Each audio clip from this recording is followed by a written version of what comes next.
Every single real estate developer everywhere on earth does this. They always talk about their asset being worth a lot, and the bank says no. And that's just the way it is.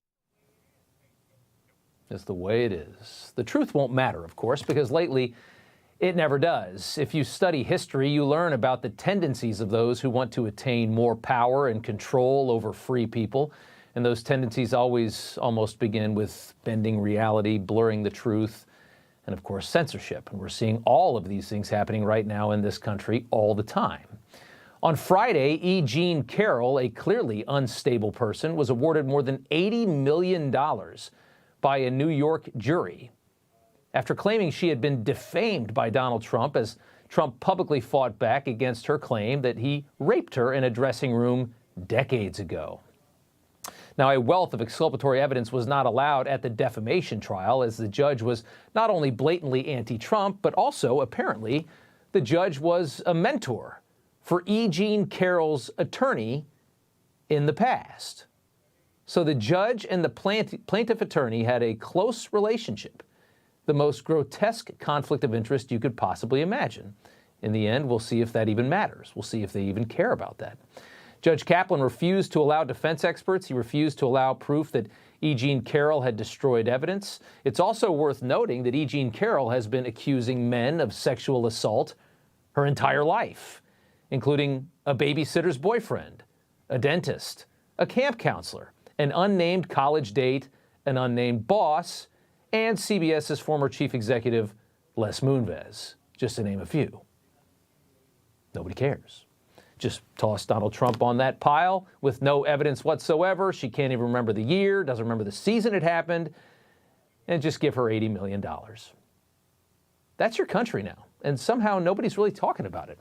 They just tell us that, oh, E. Jean Carroll's credible. She's a hero. She's brave. That is the latest narrative that the mainstream imposes on all of us and expects all of us to just nod and accept.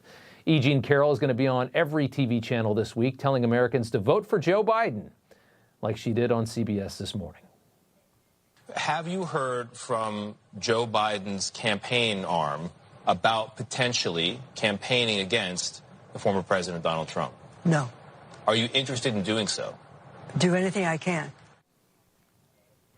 Oh. Nothing to see here, right? They can be as obvious as they want, is the point. They have all the power in the world behind them, and they have the mainstream media behind them. E. Jean Carroll's lawsuit was funded by a billionaire left-wing donor. Nobody cares. We don't know when it happened. The details make no sense. The victim is unstable and has been crying rape her entire life. Nobody cares. Orange man bad. It's the same playbook we saw with Kavanaugh, an outlandish claim from forever ago, no proof whatsoever, but the politics were right, so the story was everywhere. And not even their own Supreme Court messiah bought into that one, if you remember. Ruth Bader Ginsburg defended Kavanaugh as a very decent man after we went through all of that hell, because even RBG knew what this was. It's all just desperate political noise, built on lies like it always is. And as this trend escalates, it gets even more dangerous. In 2020, when the left didn't like the autopsy report they got on George Floyd, they simply threw it away, and they got one that matched their narrative. You question that, and they'll call you a racist. After January 6th, there was so much suspicious activity to look into, to investigate, that we're still diving into. So, of course, dissenting voices were banned from the congressional committee that investigated it by Nancy Pelosi. Today, Jack Smith is trying to throw a former president in prison for mishandling classified documents and tampering with evidence, when it appears Joe Biden's team did exactly the same thing. And when that happened, Robert Hur instantly made the Biden case go away. The Trump case remains. The party that constantly screams disinformation are the largest purveyors of it. It is all they trade in at this point. Everything is fake, and it all has one mission, and it's the left's mission.